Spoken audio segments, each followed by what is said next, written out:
Entering the promised land and what it means to you. What do I do with my hands? So, okay, in seriousness. Yes. I want to talk about... So entering the promised land can mean a lot of things. It can be financially, it can be in your life, it can be in your mindset. So when I say entering the promised land, the question I want to ask you is, what does it actually mean to you? Because the reason I want to bring it up and talk about it is because you guys, Josh and Tony, have done something that very few people would ever do. And you made a full commitment into yourselves, and you focused on stabilizing by eliminating debt first, selling your house, moving 4 kids and the 2 of you into an RV with your parents. So you have 8 people in an RV. Your parents lived in it too? Yeah, you didn't know that, did you? No, I did. It's okay. It was huge. It's 31-footer. Huge. Huge. It's at least how many square feet? Little over 200. 256. At least 200, at least 256 square feet. So you have 8 people in an RV moving from Minnesota to Kentucky. Most people would never consider something like that. You just went under contract. You're just moving in, starting the move-in process, closing your move-in process. New beautiful property. I mean, you're going from 256 square feet to 60 acres? How many acres? 50. 50. Yeah. 50 acres. That's amazing. That's incredible. So I want to talk about entering the promised land because that very much feels like that to me. What does that mean for you? For anybody, like Josh, if you want to explain this, for anybody that doesn't understand maybe what that means to them. Yeah, so the biblical reference for entering the promised land, it's found in the Old Testament. There's a man named Abraham, and God said he was a friend of God, so he was very close to him. And God said, I'm going to create in you something beautiful. I'm going to create my chosen people through you, and and you will be the seed. So that's where the Father Abraham reference comes from. And so God gave Abraham this vision to go and to take this land that wasn't in his region at all. It was far, far away. So he took a big step of faith. He packed up all his family and he went to this region, and he was a nomad essentially in this region, and just was there for a couple generations. So the promised land is and there's a lot more to the story. Abraham didn't actually fully step into that promised land. In fact, his sons didn't fully step into that promised land. But it was going to be something that, God birthed through him and in him. And so, I'd encourage everybody to go read that book. There's a lot more to it, but I think specifically for us, we've seen a lot of correlations to both the Abraham story and then later on Joseph, which was great-great-grandson of Abraham, who, he saved the nation of Israel through being exiled in Egypt, and then obviously Moses leading the children of Israel out of Egypt later on and then back to the promised land. So you touched on something there that I definitely want to talk about, and that is leading out in faith, like stepping out in faith. So that was my point in mentioning very few people. And some people might be wondering, how does this relate to money or business or anything like that? Like, this will come full circle. You will see how this ends up working with that, because until you do, you won't have the finances that you want. You won't have the business that you want. You won't have the life that you want until you truly step out into faith without necessarily knowing what that next step is. That's the terrifying piece. You and I are also having a conversation off camera that we'll bring up here, which is, giving up good for great. Yes. But the more difficult piece about it is not understanding what that great necessarily is. Mm-hmm. You don't have this playbook yet. You can't connect the dots forward. You can only connect them backwards. So if I can't connect them forward, what's actually next? So there's some good analogies that exist. So if you're driving down the road and it's night, you can only see how far in front of you. As far as your headlights reach. As far as the headlights reach, exactly. So, but you don't get scared about that. You're not stressed out about that. You just are trusting that next step. So I think that in stepping into the promised land and understanding that if you're preparing, is there a greater show of faith than preparation? No. I don't believe so either, because why else would you prepare if you didn't have faith in it becoming reality for you? I think the big piece for me too, in regards to the phrase entering the promised land, is recognizing that in the biblical perspective, the Israelites had this idea of exactly what it was going to be. And it wasn't everything that they wanted, but it was everything that they needed. And it ended up being better for them. And that's something that I have recognized in this whole phase of everything in the last year of selling our property, feeling like, if we would have waited until the spring to sell instead of the fall, we could have gotten all this extra money. But I realized all of the process and everything we learned as a family by having this interim nomad period that was so necessary and worth every penny that we quote unquote lost by selling in October versus in March or April. Yeah. And that is irreplaceable. Or even I was never ever in any of our conversations interested in buying an RV, like not even for vacationing. That was against everything. With that conversation had come up multiple times. And then when it came down to it and we recognized like, okay, this actually probably would be the best next step for us. And I reluctantly moved into that position, and the beautiful things that came out of that in this last 2.5, 3 months of living in the RV with our children are, again, irreplaceable experiences, albeit very difficult. A lot of things were very difficult in that. But recognizing that is part of our entering the promised land, and that if we hadn't laid those foundations of these experiences, we wouldn't be able to see the beauty within what is coming next. What's it like owning property but being homeless? Because we have other people living it. we're not going to live in it. Yeah. Is that a weird feeling? So, yeah, it is super weird. I actually joke at work with the guys like, yeah, because let's give a little context to that. You're real estate investors. Yeah. You're doing extraordinarily well financially, but you've never actually done better financially. Yeah. But you've actually chosen to go down this path Yeah. of discomfort to get to what you truly believe is right. Versus, I mean, you have other property. You could have just moved. You could have moved into any one of those. Yeah. yeah, I would describe it as never feeling like I had more, but also not having anything, or like never having less, but feeling like I have more. It's this surreal experience. Like I can literally afford anything I want right now. And we were talking about buying a new truck. Yeah. You could just do it. We could do it. We could just go out and buy a new truck if we wanted to. But also like Tony's like, I'm open to receiving. I don't have a place to lay my head at night. Like I'm like, Todd, can I sleep at your house? So and now you have the mega bed downstairs, which is awesome. Which is the coolest name ever. We got just the house is loaded with kids right now and family. It's awesome. Like that's what I love about this. This is so cool. Yeah, it's again those experiences where I would have never chosen that. Yeah. And recognizing that this actually is building a foundation in my kids that I'm starting to recognize, where in the beginning it would cause me anxiousness of like, is this ruining them? Because we're moving around and doing all these things all the time, and recognizing the beauty in it and these experiences we never would have had we not chosen to live by faith. And even them recognizing it too, when they'll ask like, why don't we just buy this house with each one that we went to go view? And this isn't what the Lord has asked us to do. Or our 8-year-old has asked multiple times in this process, like, why didn't we just wait to sell our home and until we found a home to buy? And trying to explain to him that's not really what the Lord has asked us to do. And seeing that process in him of recognizing like, this actually has been a beautiful thing that we've experienced. Right. Yeah. It goes back to the Abraham story of this process is also just as much for them as it is for us, and not taking anything away from that. Yeah, there's been so much growth in this time period. A conversation you and I were having off camera, I actually had an epiphany when we were in this process. Is like, because we could literally buy anything that we want. I mean, we're not billionaires by any means, but I don't have a lot of needs. So like, but I had the thought like, man, everything is obtainable for me right now. Yeah. And then I was like, but there's more that I'm learning in this when I have nothing. That I like, this is so important for us right now. And like having that, like if I filled my life with stuff, I would miss out on what this opportunity is right now. Mm-hmm. It's so cool that you've made to be able to afford whatever you want and choose. And this is actually something I wanted to ask you, Aisley, is that have you ever been in a scenario in which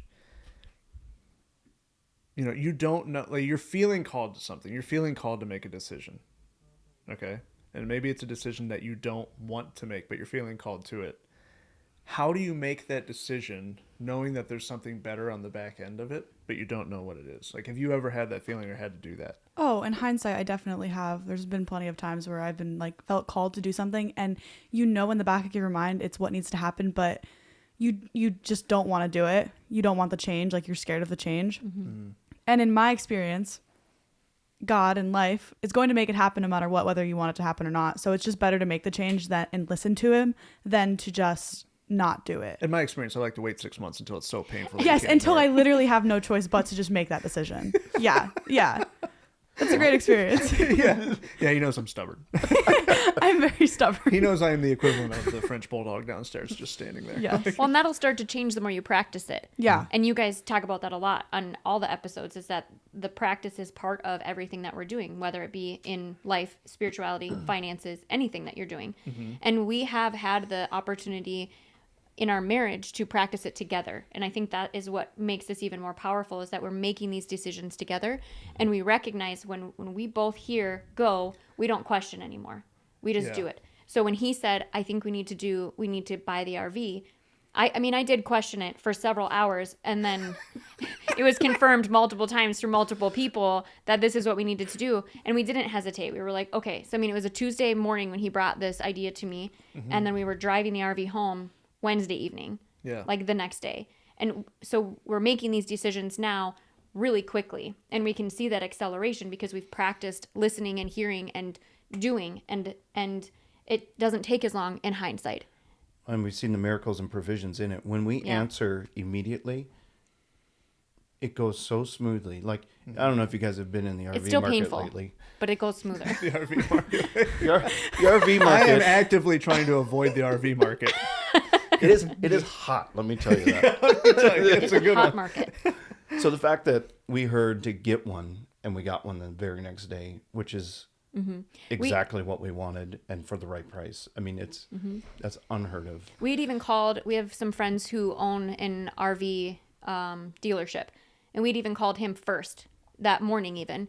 And we were like, this is what we're looking for. This is our price range. And he was like, no, you're going to need to add like another 30,000 to that price range and then wait another like 7 months. And so we were like, okay. Exactly what our game plan was here. Yeah. Shoot. And then to see it happen in the way that it did was amazing. So there's something in there that's really important to recognize. So there is, we would all agree that there is a compounding effect to your results when you make good decisions. Would you agree with that? Yeah. So what's something that a lot of people don't talk about is the difference, or the difference in level of result that you get in comparison to the time in which it takes you to decide and actually take that action. So a lot of people will know that they need to make a decision, and they'll make the decision, but they won't actually act on the decision for, say, 90 days, right? Now, that person who takes 90 days to make that decision, in 6 months, they have a certain level of result. What's funny is the person who makes that decision but takes the first action step that same day has a higher result within that first 90 days than the other person who's got the 90 days plus the 6 months, because there's a compounding effect to it. So I think that's a good point. So how do you do that, though? Practice. That's the question. So practice. Yeah, it's practice. And it really helps when you have a partner, somebody working with you who's like there to help you and support each other. You know, I didn't necessarily want an RV either, but when she presented all the facts of where we were at and what made sense, like the RV is the first thing that came to my mind. It made sense. Yeah. And she was reluctant on it, but I think because it was like, this is the logical next step for me. Being mobile. Yep. I would have preferred to stay in like fully furnished Airbnbs. Come to like have a level of comfort, I would like to have a mega bed. To give you guys a picture of what the mega bed looks like, it's a giant beanbag. There's an air mattress. There's like a blanket fort made up in the basement right now. Yeah. That like everyone's staying in. It's awesome. It looks like LA. And my family's like, look how much room we have. It's amazing. I have so much help. This is your kid's wildest dream. Oh, It is. They're having a blast. But as my 10-year-old put it, I'm living my best life. Yeah, she literally came outside on the patio last night. She was like, "I'm having the time of my life." The time of my life. I That's was what like, she "That's said. amazing. I'm excited about this. That's incredible." Yeah. So, okay, so practice. Yeah. So, to my point, in like you guys making quick decisions and getting better results because of it, where are you at a year ago? a year 18 months ago. 18 months ago, it's about when we met, Yeah. right? And 18 months ago, you're fighting through finishing out debt, like eliminating debt, stabilizing, and your full-time job, which Yeah. you're not happy with. Yep. You're full-time home with the kids, but like doing odd end things. Like, do you want to Yep. explain, like, just maybe what that looked like and felt like? Because this, we're talking about 18 months here. I don't even know if it's been 18 months. We'll just round Yeah. it and say it's 18 months. We're talking about 18 months when of did- difference here. Yeah, January we closed on the rental. That's about when. Yeah, we were actually really proud of ourselves on closing on our first rental because we had been wanting to do this for like 6 years. Yeah. And then like a week later is when we came to one of the first real estate events that we'd ever been to, ever paid for. Yeah. And we met you. And that's what I was supposed to say. That's where we met. Yeah. Yeah. Yeah. And your opening line to me was, Help me, I'm poor. She did not. she walks up to me. We have never met in person. She walks up to me. She puts her hands up. She goes, help me, I'm poor. What did you say? What was your What do you mean? It became a comedy show for the next 30 minutes. Oh, man. We just stood around and laughed until we couldn't breathe. We had to take a break from each other because we needed to breathe and then came back together and then figured things out. Yeah. I had to go back to my hotel room and stare at the wall for a minute. reconnect all of your brain cells? Yeah. So that's actually how we met. That's a real thing. Literally how we met. So what were your jobs when you first started? So I was a freelance sign language interpreter for almost 15 years. Whoa. And so I didn't know that. Yeah. Yeah, it's And I incredible. loved it. I loved what I did. I was able to travel a lot. And it became so much of my identity, and I didn't recognize that. When COVID happened, I had to step back from that because I lost a lot of my work kind of overnight.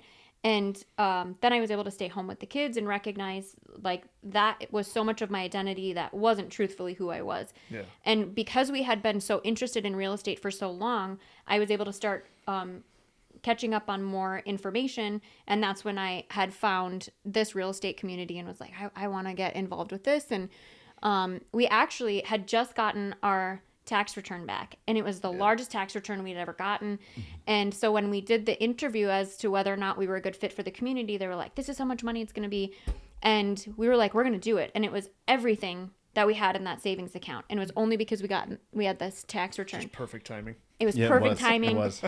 And I we was would have very resistant. I did not want to. yeah, because we'd never had that much in an Yeah. account, and we had just become completely debt free, so we were only having like our typical, utility expenses and the mortgage, and that was it. Everything Yeah. else was paid for. You were going down in my opinion, though technically stable, probably at that point, it's a very dangerous path of just only thinking of budgeting. Yeah. Like there's a difference between budgeting and forecasting. Yeah. So like we forecast to literally spend money every month. That way it comes back to us. But if Yeah. you're only budgeting, you're actually living in financial minimalism. Yeah. And if you're living in financial minimalism, everything is a risk. Yep. Yeah. So you're at in my opinion a turning point at that point. Well, and if you want to talk about timelines, the forecasting I think is new to us in the last month even. Yeah. I think that we're stuck in that budgeting. We had been doing a hybrid forecasting just because of how quickly things are moving. Yeah. So it was like we actually didn't have time to sit down and like just go through Yeah. every expense on the sheet. So we just kind of have to make these broad sweeps, and it's easier once you get momentum, once you get that movement to do that forecasting. But like until you had expressed that to us, I don't think I had even kind of like fully understood Correlated what I that was together. doing. Yeah. And we also feel like there's a reason why we're supposed to make a certain amount of money. Like we have this dollar amount that we know that we're supposed to reach. And so there was this interim period of all of a sudden the money is coming back, and we wanted to be very careful with how we steward that in the appropriate way. And recognizing to learn how to trust ourselves within this. And that was a conversation we've had multiple times where you helped us recognize that we're already being trusted, and to stop having that unrealistic fear of putting it in the wrong place, because we wouldn't be getting it if we weren't already being trusted with it. Correct. Yeah. Yeah. So I was or am a mechanical engineer and have been for the last 10 years.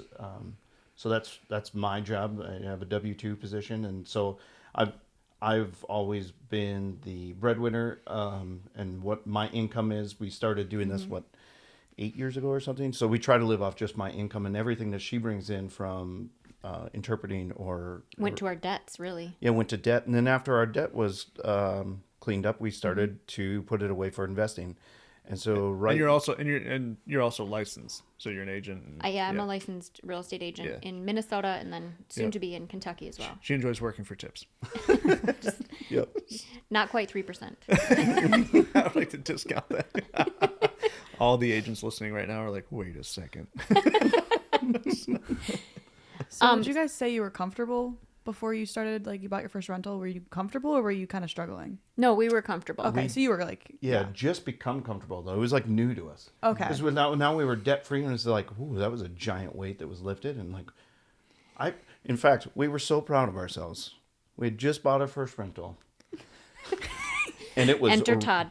It was a really good deal, and we'd bought it off the MLS and all the things, and we were killing it, and we were gonna repeat this process after, so We used all of our own money. yeah. And we're like, this is amazing. Look at us. And then we come to our first Help me, event. I'm poor. And everyone's like, you did what? How could, this is how you're, what? And like, so no, this is a good job. We did good. So we've been learning a lot of creative ways to use the finances that are coming to us to accelerate it faster, which is where you're saying, what is this timeline? In the past 18 months, if we would not have invested into the community, and we've invested multiple times now into different programs and things within the real estate community to learn and private coaching. And if we had not done that, we would still be stuck with just this one rental versus all of the other opportunities that our money has been able to compound to put us in the position we're in now. Yeah, so I had us on like every 5 years we were going to try to buy one or two rentals. And then I had high goals of like, maybe I'll get 5 in a year or something like that. That was my goal. But realistically, it was like, if I can get an average 1 a year or maybe 2 a year, and then every 5 years we can cycle up or something like. So I had a very like drawn out, way of achieving our goals. And You had like a map and then you walked in and Todd just like ripped it. Sorry. My apologies. We just had no idea, and we had consumed so much real estate information over 6 years. We're bigger pockets, But members, hadn't acted yet. No, that was not what at all. That was what I was Yeah. talking about. Decision made, and first action step is what creates the result. Yeah. So 6 years yeah, of research. So 6 years between decision and first action. yeah, and actually not learning anything. We realized, like, even though we'd consumed all this stuff, because we hadn't taken the action, we actually didn't learn anything. Yeah. That all of that information we had taken in really wasn't that beneficial to us. I wouldn't say it wasn't of value. Yeah. Wisdom comes from experience, though. Yes. Right. Yeah. Yeah, Apply. it was information and not wisdom. Yeah. So education and not wisdom. Yeah. Our big goal, first goal, was to be able to get both of us home to spend more time together as a family. And so in July of 2022, I was able to retire from my interpreting position completely, and focus on my kids and homeschooling, and then real estate second. And I think that was another big, huge moment for us, was recognizing that we don't need any additional income from me to continue doing what we're being called to do. Yep. So here's a question. Here's the question. You were reluctant of spending on self-education, essentially, which is totally natural because it's scary, it's new. There's no guarantee, really. I think one of my favorite things is people will ask me, like, well, what guarantee do you offer? I guarantee to show up as long as you do. Because I can't want it for you more than you want it for yourself. That's super toxic, and it'll just drive me into the ground, so I can't do that. I learned that the hard way. So I can only guarantee that I'll show up as long as you do. And then the other guarantee is that it'll work as long as you do, too. So when people ask, like, oh, what guarantee? You're actually asking for the guarantee in yourself at that point. You're not actually asking for the guarantee in someone else. You're actually just worried about you not committing to it, right? So here's the question. Are you in the situation that you are today? Are you even in Kentucky if you don't overcome that and actually make that decision? Are you still in Minnesota? Are you still in the same financial situation? Because we've talked in the past about this, is where it's really difficult to go out on that faith step and make that decision, not knowing what that next result is, but knowing that you need it. So how do you overcome that discomfort? Like, how did you finally go, you know what? I'm reluctant, but what's the worst that could happen? Yeah, I think I just saw how long it was going to take me to, because I laid out that plan, that roadmap, and I was like, oh man, it's 25, 30 years before I'm where I want to be. And like, I don't know a better way. I've done 6 years of research. I've done my due diligence as far as that piece. I've talked to everybody I know. Yeah. And so like I'm gonna take this chance because yeah, it is a risk. However, the upside's amazing. If what these people are saying to me, if what Todd is saying to me is true, I've tested it multiple times. It's true. My favorite line from Tony that she's ever told me, she said, even when Todd's lying, he's telling the truth. What was the context of So that? the context of that is I told her, I was like, you can actually get a free house given to you. And she's like, that's not possible. And I was like, no, seriously, if you find a large enough problem, you can approach that person. Don't bring up money and just let them know that you'll solve the problem in exchange for the house. And she's like, that's not true. No, that doesn't happen. And then Did it it happen wasn't to you? even like 3 months later. she got a free house. I got a What free did house. you do to get the free house? I Solve the problem. met the guy and I was like, what do you need? Because he just had this house that, he had specific requirements for, and I just let him talk, and then we were willing to pay for it. And then by the end of it, he was like, you know what? If you will take care of this and rebuild it to what it was, I will just give this to you. And we were like, okay. And then I had to told me call about Todd this and be once. like, turns out you weren't lying. But there were multiple things where I was like, he's telling me this, but like, and this is actually where the pain before comfort comes, right? You talk about that a lot, where we had this plan and we thought we were so smart. And because we had done all this research, and when we first hired you for coaching, you were telling us to do things that went completely against everything that we felt comfortable 100% doing. against what And my plan was. Completely against what he thought we should do on a spreadsheet. But we knew if we kept going down our path, we're going to get the same result. So we were like, well, the worst that we can do is do the things that Todd is telling us to do. And either it works or it doesn't work, and then we're at the same position we're in. And so instead of continuing down what we thought we could do to make ourselves successful, we took the actual action steps that you had been suggesting. And I mean, it took 6 to 8 weeks for us to see exponential results doing what you had suggested versus what we were thinking was going to help. Yeah. So this is important for a lot of people, in my opinion. This is something that goes understated and why people stay the same. And that is, so I want you to share as much of your story that you're comfortable with. Okay. This is specifically for Tony. Is that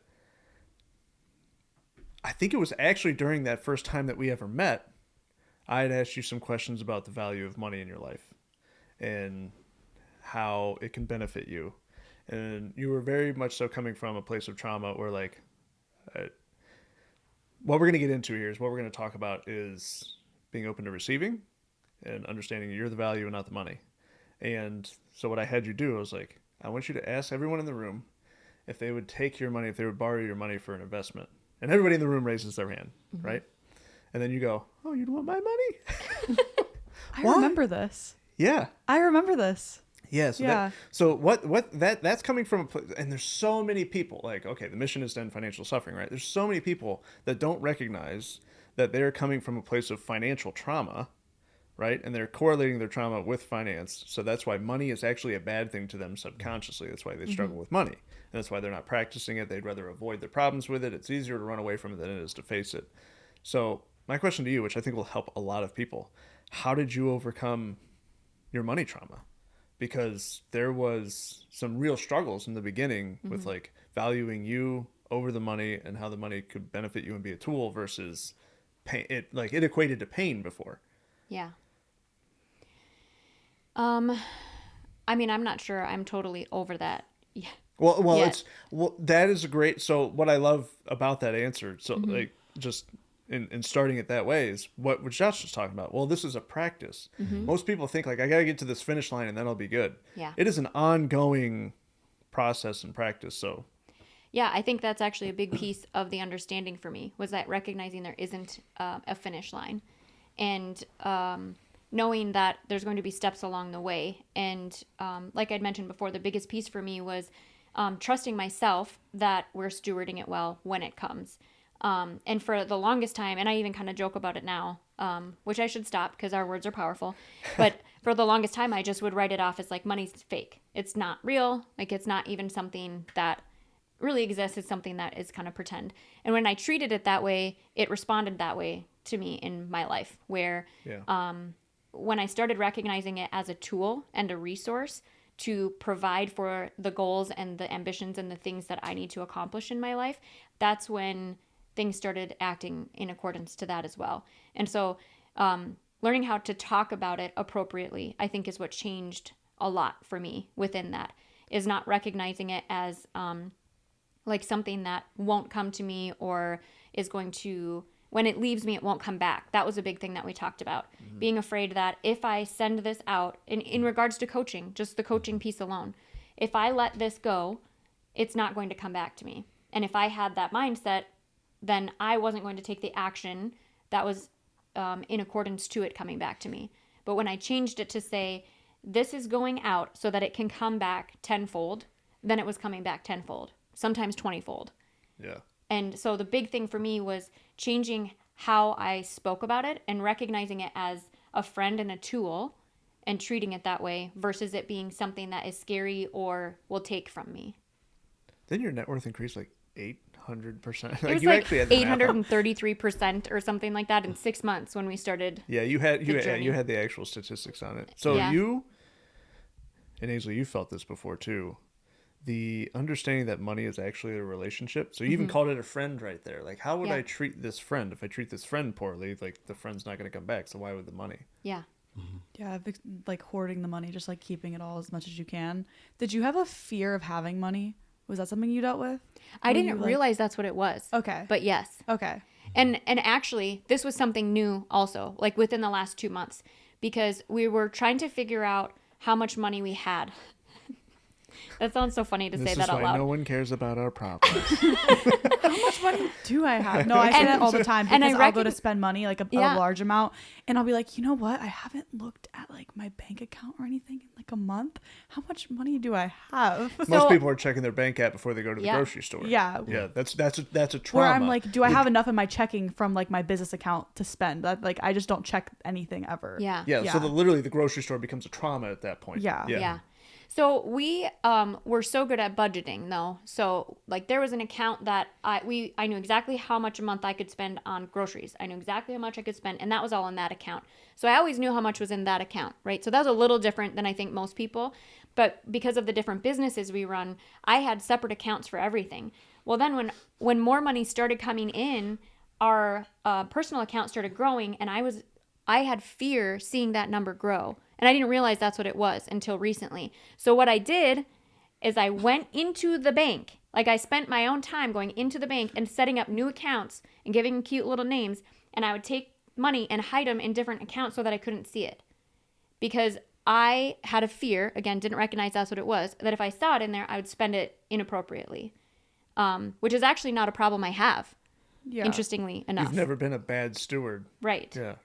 So I don't know. The reason the money is coming to you is because you are a good steward. Mm-hmm. And I've been taught to steward it well. Like my parents taught me how to steward it well. Yeah. And so that's what's interesting is I can't even really pinpoint where that fear has kind of come from. But recognizing that it's there, I think was the important thing for me. There are definitely people out there who should do that. Like that could be a level of paying themselves first, like getting the money away from them so they can't see it. But if you're stewarding your money well, then it's definitely just a fear and it's kind of irrational. Mm-hmm. Yeah. And it made a pain to clean up everything. How many accounts did you have? It was 8. We had to count them. And that was another thing too, recognizing the things that I hate doing and that I'm not good at doing, and then hiring somebody else to do those things for us. That was another new thing for us. And so being able to hire somebody else and also have that person tell me like, this isn't actually as big of a mess as you thought, was also relieving to me. Like having someone else come alongside of me and be like, this isn't actually that big of a deal. This is how we're going to do it going forward. And taking that stress off of me so that I could focus on the other things that were important to me also accelerated us, which talking about the promised land, like I want to be able to say, I know how to do this and I can do that. And I focus on all this. And the more I've let go of that and only focused on the things that I really want to do and let other people handle the other stuff, it's lightened my load. It's helped my relationship with my kids. It's helped our marriage. Yep. And it's refocused where we are supposed to be spending our time. That goes hand in hand with investing in yourself, being able to like pay somebody else to do the things that you don't want to do or shouldn't do to free up your time, because you're essentially buying your time when you do that. Yeah, I think to what the comment Todd made earlier about understanding the value, like I think everybody inherently understands like, oh, I have value, but I don't think you start to realize that until you actually apply like, no, it's actually more of a benefit for me to pay this person to do something because my time is more valuable doing the things that is going to accelerate us rather than doing something for my own hubris or pride because I'm going to do it all and I can do everything. It just becomes prideful. Well, and I think naming for me, where am I most valuable? Or where am I most valued? And for me, it was as a mother in my home. And that goes against everything that my generation of women has been taught. And you're the superwoman if you can excel in motherhood and a career and in this and in that. And I was attempting to do all those things. And from the outside, a lot of people thought I was doing it, which I wasn't. Everybody's looking for your cape. Yeah. And being able to let go of those things that didn't bring as much joy and actually brought a lot of stress into the family, or like attributed to my inability to sleep or things like that, and recognizing I cannot pay somebody to do what I do in my home and to bring the value to my children that I bring, that I was created to bring. Nobody else can do that. So that's what I need to focus my time on. And all these other things that I add value to aren't actually as valuable. So that was the other piece of prioritizing where I bring the most value and can't be replaced. And you see like the progress from that in your kids. They're great. I've only known them for all of like 15 minutes, but they're so precious in the stories that Todd tells and stuff. Like you can tell that you do spend the time with them and you pour into them, and you wouldn't be able to do that, like you said, if you were spending time in other places that didn't give you the same value. The piece that many people would miss in what Josh said about, hey, both of you stayed labeling out like, where am I most valuable? When you are able to step aside from your pride and hubris and like everything's got to be on me, you actually provide opportunity for other people. Like it could be cleaning, detailing. It could be a number of things. Let's say you're not good at it. It takes your time. I've never mowed a lawn in my life, nor will I ever. And the guys who do our lawn, they're incredible. It's their business. It provides for them. And it even creates further opportunity with us because they have opportunities at properties that are vacant and they're like, hey, like maybe this is a problem that you can solve. So it comes full circle, right? That doesn't happen if I'm like, I got to do everything and I'm out there with a push mower for 62 hours a week. You know what I mean? So like, so it's really important to understand that, Tony, you mentioned, being open to labeling where my value is at. And that rolls us into being open to receiving, because you can't give someone else an opportunity unless you're open to receiving it. Huge piece of finance and business and entering the promised land, told you it would come full circle, is like if you want to improve your finances, if you want to improve the peace in your life and the business in your life, you have to be open to receiving the gifts from other people. Because if you only give, okay, let's say you only give because that's what makes you feel good. And you're like, oh, it doesn't feel good to receive. And it feels selfish and things like that. Just imagine whatever you're giving to other people, they deny it, and then you cannot give that. It blocks the blessing that it is for you to be able to give. Yeah. So that's why you have to be open to receiving, because that's the only way that you can overflow and then to give, and it completes the cycle, completes the circle, and then it speeds up over time. So the more you give, the more you receive, the more you give, the more you receive, the more you give, the more you receive. And that's why when people end up saying like, oh, eat the rich or the rich just get richer. Here's proof that you actually support that. If you won $50,000, who would you give it to invest?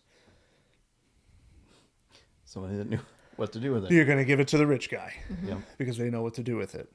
And they're going to be open to receiving because they understand that they've practiced putting the time and the value. And they understand that they're the value, not the money, and that they can separate themselves from it and put it into investment and return it to you larger. So you actually support the thing that you're arguing.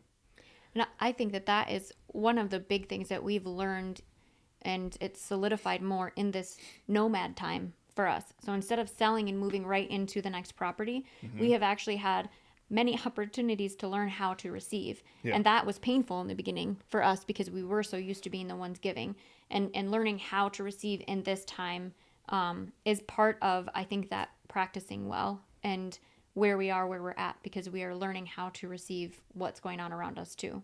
Yeah. That's how you have $100,000 day. It's how you can make 6 figures in a single day, is because you start the cycle of understanding giving and receiving. Because you're giving, it actually starts with receiving, not giving. Most people see receiving as the back end. Receiving is actually the front end. Because you cannot give something unless you have it. You have to receive it first. This could be knowledge, it could be love, it could be experience, it could be anything. But how do you give something unless you have first received it? So that's usually an eye opener for people, and they go like, "Well, I'll give, then and then I will be open to receiving." No, you have to be open to receiving first. You had to be open to receiving help. I had to be open to receiving 5 years of pain to be able to pass it on to Aisley. That way she didn't have 5 years of pain. You have to watch the last episode to understand that reference. But he was homeless for 5 years, so I don't have to be homeless ever, hopefully. Yeah. Probably And, not. yeah, that's the goal. That's the goal. But you have to be open to receiving first before you can actually give. That's actually what speeds up the cycle.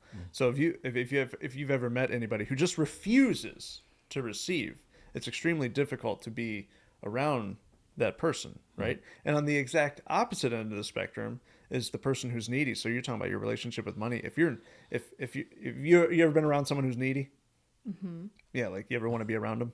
Not really. No. So if you're needy for money, why would money want to be around you? Yep. Yeah.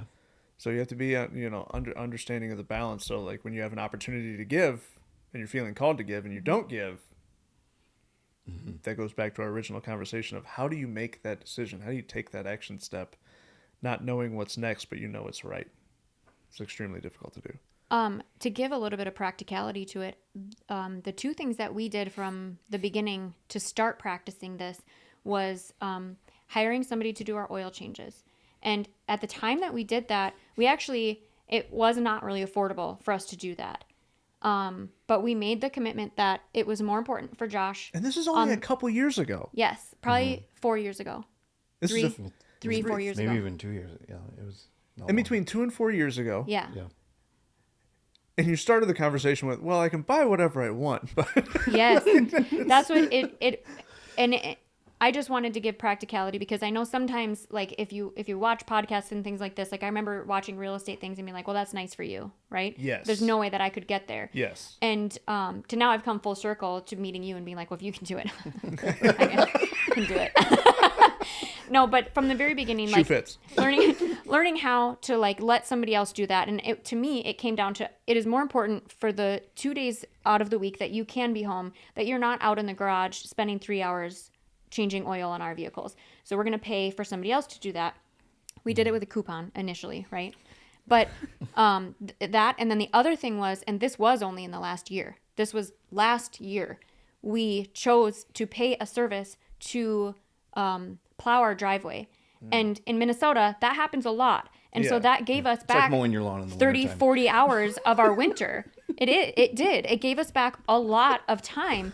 But being willing to pay somebody to do that opened us up to so many different things, which kind of seems silly. But I wanted to bring some practicality to that because even though it was uncomfortable and it had to be a budget item for us because it wasn't like we were at this place where we had extra $60 a week to pay this guy, but we chose to cut other areas so that we could get that time back together. And that's during that time is when we would put our real estate stuff into gear, where we would have meetings that we were supposed to be on the calls and stuff. Like we had to adjust our time and recognize what we had to pay somebody else to do so that we could have the time to build what we were building, even though it was uncomfortable and felt unaffordable at the time. I think that's really helpful when you put something in perspective like that. Like you're talking about just plowing your driveway or an oil change. Because like you said, people on YouTube or anywhere where you're watching podcasts, it's so often where we get comments where like this guy is out of touch with reality. Yeah. Because they think that he doesn't understand the life that they're living or where they're at right now. I thought So that when I met him too. Yes. I mean, Understandably so, because you're on the internet, so you're just like behind Yeah. a screen, and Yeah. you don't know somebody's past and stuff. So it's really helpful for you to give those examples because they were so recent too. Yeah. So to show where you are now versus then. That's why the last episode we spoke about just all the struggle that I went through, Yeah. because it was. You haven't watched it. It's not out yet. It's like the episode that comes out this week. Okay. But Okay. yeah, we did like a whole episode on his story and like where he came from and the 5 years where he was basically homeless. Yeah. Yeah. And you know, people don't realize that struggle, but then they resonate with that struggle. Yeah. So my question to you is, you said, like, how, even though it was uncomfortable, did you start valuing time over money? Because money is so much easier to value than time. Like, you have to have some sort of ability to see past lunch, is what I like to call it. Yep. Like, you got to be able to see multi-tiered consequences. You have to be able to see later on in a scenario where, like, this is my first consequence. I ate a Twinkie and it tasted great. I get comfort. But everything after that is like, well, I'm fatter, blood sugar went up, tired, I'm less confidence. Everything is pain that followed Yep. it, right? So somehow you were able to see, like, if I value my time, even though the first consequence is going to be pain because the money leaves me and that doesn't feel good, I get Josh back. I get the kids have a better relationship, our marriage is better. Like, everything that follows is comfort. How did you do that?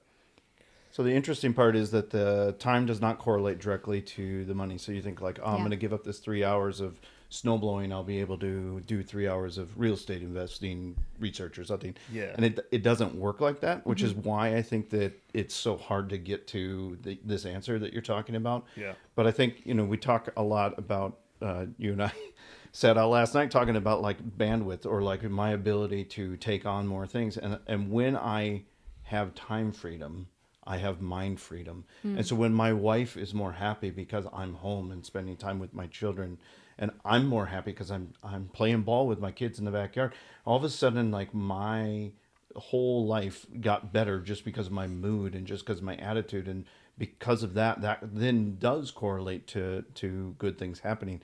And I can't like exactly point to like this led to this, but because of that, because you start creating a culture, an atmosphere, a presence of peace, and you generate that, and you value that in your home, the outcome from that is growth and acceleration and all these other ancillary results that don't necessarily correlate but are 100% connected.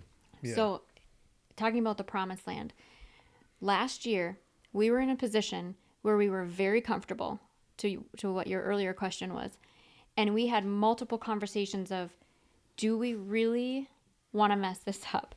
Because we were out of debt, we had a little cushion, we could do A good cushion. yeah, and I was home.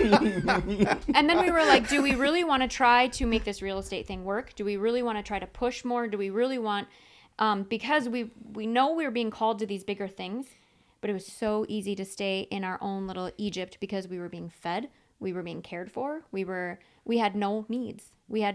Everything was there. And we had reached this like American dream. We had a beautiful house. We had great neighbors on both sides. Like, my best friend lived if I needed an egg and she was on a phone call, I would just walk in and grab an egg from her fridge and come back out. Like, it was a perfect little life. But we knew that we were being called to something different.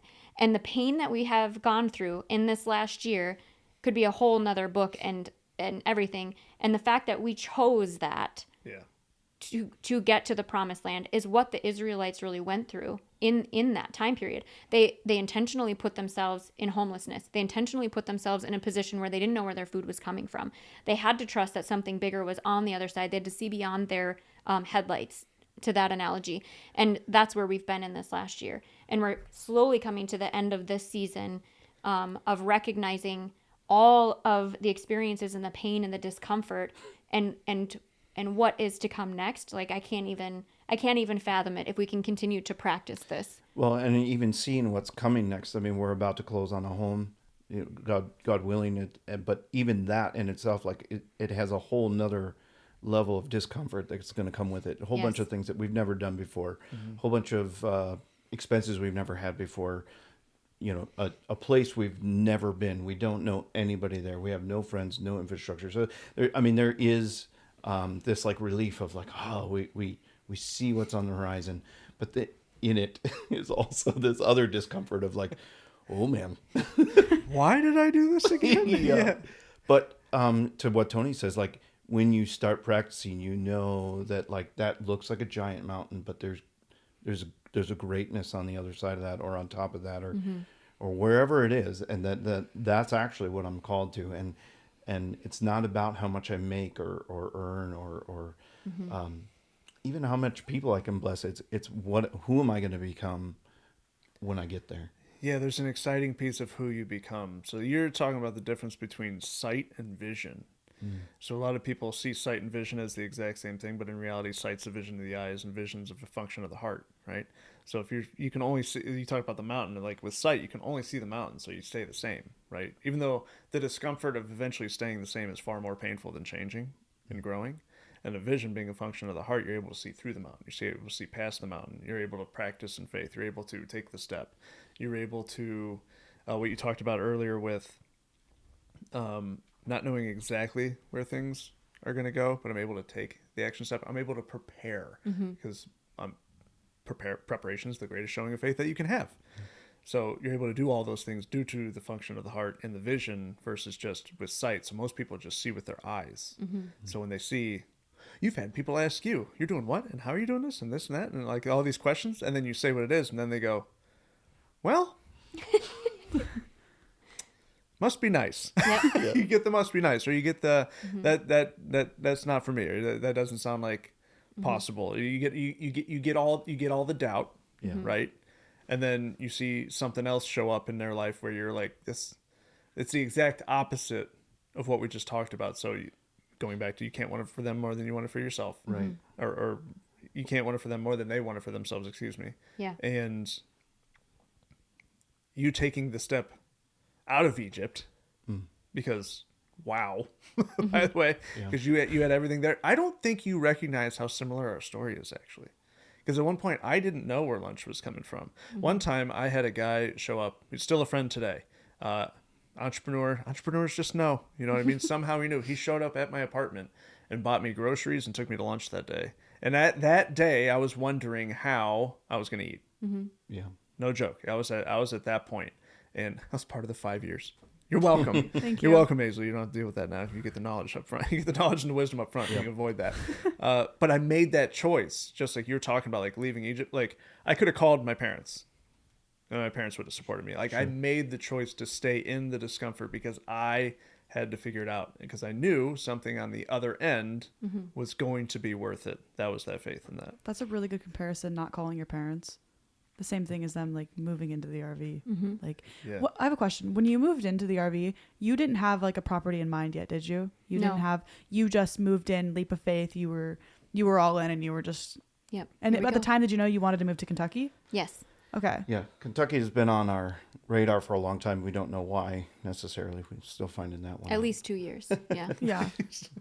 Still searching for that one. I did want to make one comment to what you were saying, Todd, because I think a lot of people look at like, oh, you're so far along, you've made all these decisions, and like this didn't start with us just like one day being like, oh, we're going to sell everything and move.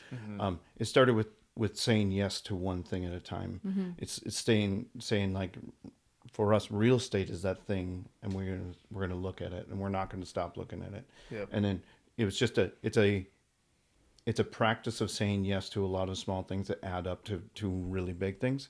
And so I think that's the piece that a lot of people don't understand is like it starts with saying no to some things that you want to say yes to. And it Yes. starts with saying yes to some things that you want to say no to. And it's little things. But when you're consistent in those will get bigger and bigger. And people say it to me all the time, I couldn't handle what you're doing right now. And I said, no, you really can't. Yeah. Because I practiced for a long time. I started where you're at. And it doesn't, you can get where I'm at. In fact, you'll probably get beyond me if you practice better than me, because you can take my story and use it as fuel for where you're going. It propels you. That's Yeah. exactly what It we're launches talking about with the 5 years. That's the joke is like. She got to skip that 5 years. I got of to my skip pain. those 5 years. I'll never have to experience that because he went through it, got the wisdom, and passed it on to me. So he became a millionaire at the age of 30, where like I'm making six figures at the age of 20, and he couldn't do that because he had to go through those 5 years. Yep. Right. But not only that, but it goes back to the fact that you're willing to receive the wisdom of his 5 years Yeah. in order for you to be able to give to what's coming next. Yeah. And there's one more piece, Aisley, because you're going to have to say yes to things that Todd never had to. you're going to have to say no to things that Todd never Yeah. had to. So like his foundation is going to be your foundation. You know, you get to start from his foundation, but you will also have to build a foundation that you're going to launch others from. So like you're going to have those same sort of encounters and things, but they're going to be at a different level. Right. And I think that's like we cannot get it caught in these compare games, because your walk is going to be different than everyone else's, and it's meant to be different, because each one of us have to choose it for ourselves, for our own story, for our own path. Would you say that's why it's the promised land? Yeah. Yeah, it really is. It's because we're all called to something. Like there's a reason you're here, and there's a reason that you are breathing right now. You have a purpose, you have an identity, and maybe you don't know what that is. I don't know what mine fully is yet, but It develops over time. It develops over time. It's that like it's not about obtaining things. It's about becoming who I'm supposed to be. Yes. And when you start recognizing little pieces of discomfort, I think that's when you need to start Lean into it. Lean in. But you need to start Hope everybody recognizing gets a reference. Lean into it. when things start to become uncomfortable. That's when you're being pushed to change, and that's when people don't want to lean into it. That's when you start shying away, or it because the discomfort is very painful. And there's over 170 women mentioned in the Bible, but when Jesus is talking to us about what's going to come during the very end times, he mentions Lot's wife. And the only thing we know about Lot's wife is that when Sodom and Gomorrah, the city, was being destroyed, God told them, do not turn back. Do not even look back at what's happening. Continue to your path forward. And she chooses to look back. And that phrase in the Bible doesn't mean just turn around and look back. It's looking back with longing for whatever that was. Yeah. And wanting that other than what's coming ahead. And it's a warning to us that when things get uncomfortable and you're trying to either stay where you're at, you'll be destroyed, or when you're taking steps forward and wanting to go back.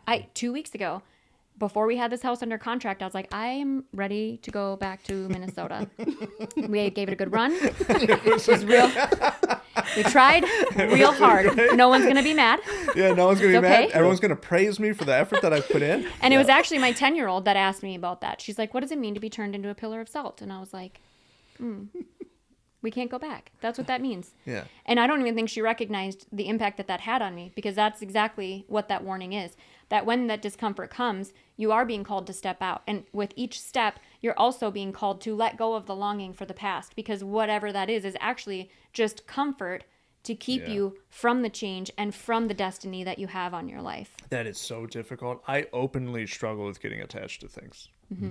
Oh, I openly admit it. Like it could be car stuff. Like I struggle to give up cars even when the offer's right and it's going to be the right decision and it's profitable. And I'm just going to keep going down the list of benefits to selling it. But I'm like, but it's mine. Like I do struggle with that. But I've been, to your point, practicing and talking with people who are really good at the in and out and the giving up and receiving.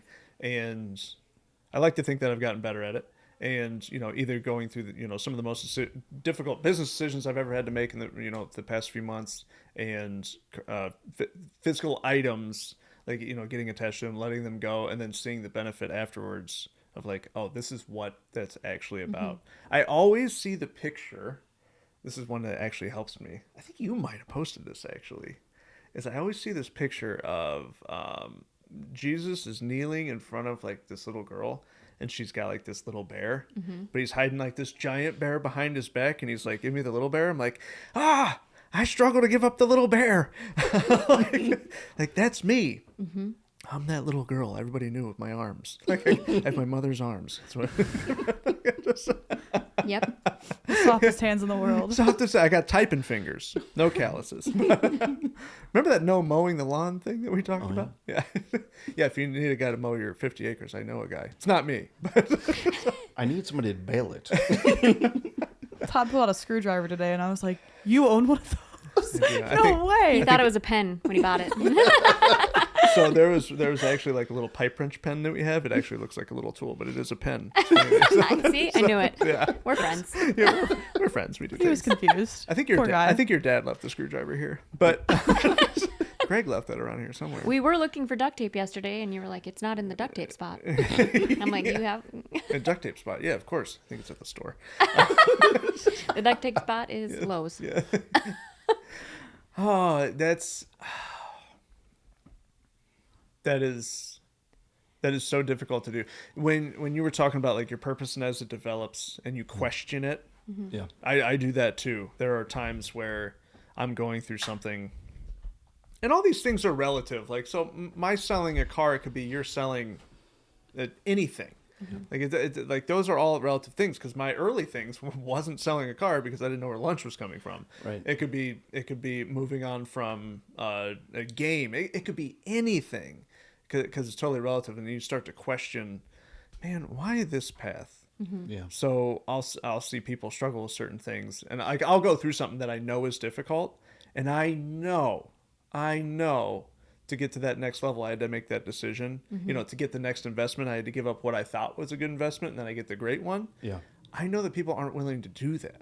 Yeah. Or they So- just don't know how. That's That's right. where we were at. Yeah. Well, at least the person who doesn't know how wants it. Yeah. Right. It's the person who doesn't want the next next level, or even stability financially. Yeah. That's when I question myself and I go, why this path? I know this is so difficult. I know a majority of people aren't going to do it. But here we are. There's also a large majority that don't even have that awareness Yes. that it is a problem in their lives. Well, or that yeah. there is greater things that they could be like Yes. stepping into. Yeah, so you have to like adjust, even like in my purpose, I even have to adjust my perspective of it and understand, like, you know what? Instead of only measuring success off of ending financial suffering for everybody, introducing it to everybody that it's possible. Yeah. And let them make the choice. Like, that has helped. Yeah. Yeah.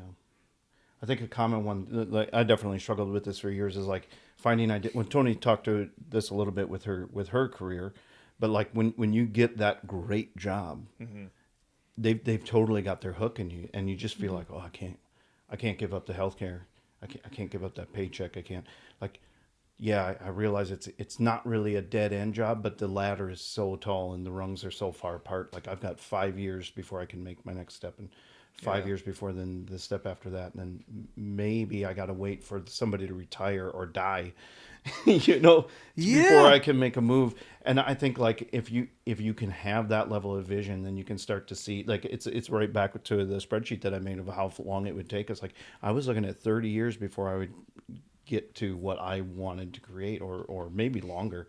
And the same thing with my career. Like, and I don't know what's going to happen with the future of my career. We talked a little bit about that, but it is a trap that you get stuck into with that, like, that being comfortable. Squishy comfy is what they call that. You squishy? Yeah, and even if you're uncomfortable in it, the safety of it, because it's The perceived safety of it. yeah. That even goes back to, like, they're actually the value, and I am riding that value. When in reality, you are the value, because if you leave, they're actually hurt, not you. Yeah. But people do not think or see like that. Like, if a doctor leaves a hospital, who's hurt? The doctor or the hospital? Who's got the skills? Yeah. It's not the hospital. It's Right. the doctor. So the hospital has to go out and, like, find someone else.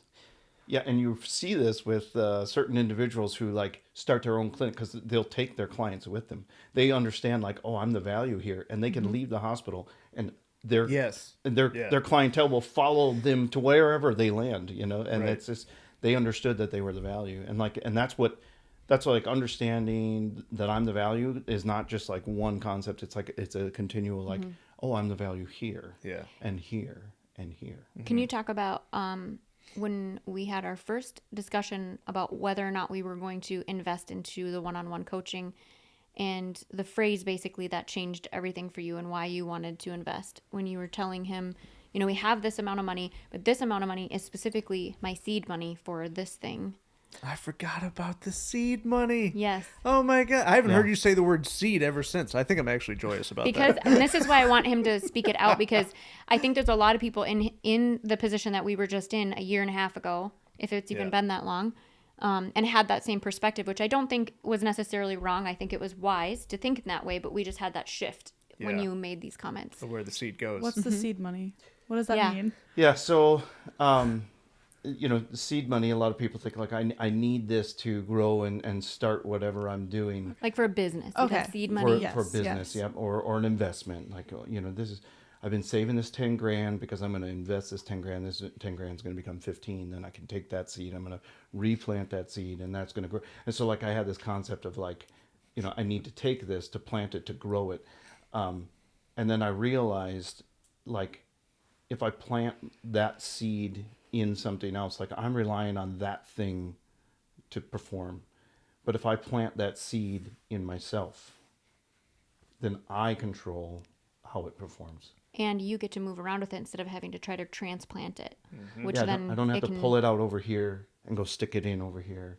If I continually take the seed, so there's a common practice like when you're harvesting, you put a certain amount of the seed aside for next year's harvest. You need to replant. You're going to harvest again. You're going to save some. You're going to eat some. You're going to sell some. And so like that's how you continue to grow.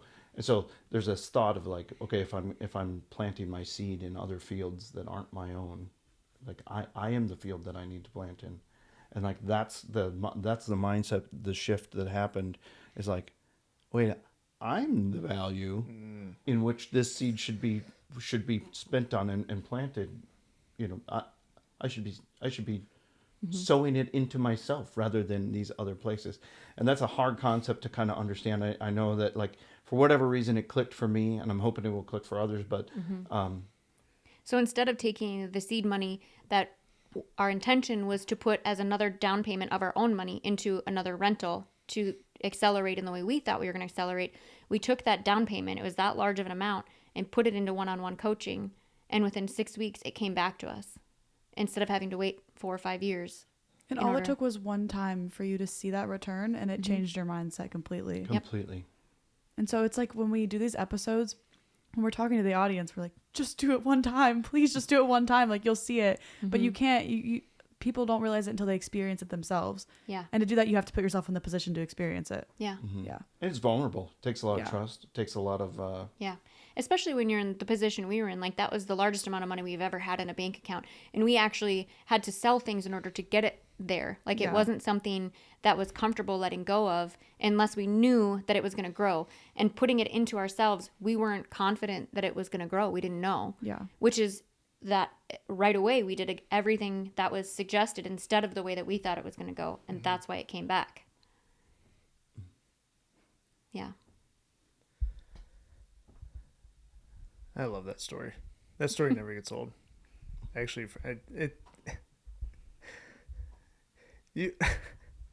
when we talked about that seed money, I bet you said seed 45 times in that conversation. I was like, if you say seed money one more time and it goes to anything else but you, I tell you, because what you're doing when you plant in yourself, you learn a skill set, wisdom, experience, and whatever it is that you plant in yourself, like monetarily, you immediately get it back. That's what's cool. But you get to keep it, and then it continues to grow, and it continues to go.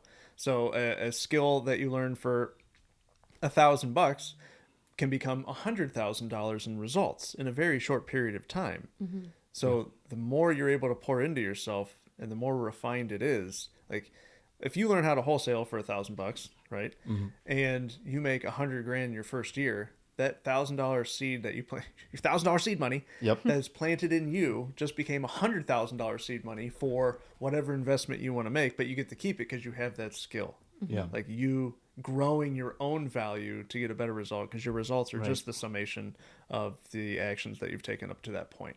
Well, and I think it's important to draw the line that like, you could argue that buying another rental would be planting it in myself. But the reality is like I wouldn't have grown then. The thing that I was repeating, I would just be repeating a similar process. You would have just been in a better version of dogma. Yes. I'm just going to go back to what I know. Right. And like, let's say you get 10, 12, 15% return, even if it's a 30, 40% cash on cash return at that point, where you're getting investment numbers out of nowhere. But if you're getting a 30, 40% cash on cash return with that, you go, oh, that's amazing. But by you putting it in yourself, you got thousands and thousands. You have an infinite return Infinite return. because it's going to continue to go. Yep. So Yeah. being able to like, I think that's a great way to wrap it too, is just full circle, open to receiving, giving when it's scary, especially if it's to yourself, investing in yourself, and actually entering the promised land of, you know, your faith, your finances, your business, all hinges on that preparation and that action step, the actual action step of doing it, choosing to be homeless, choosing to move into an RV, not knowing what that next step is, but knowing that the next level of it is greatness, leaving good for the greatness of it. That's a wrap. That's a wrap. That's a wrap. Amen. All right, we'll wrap it.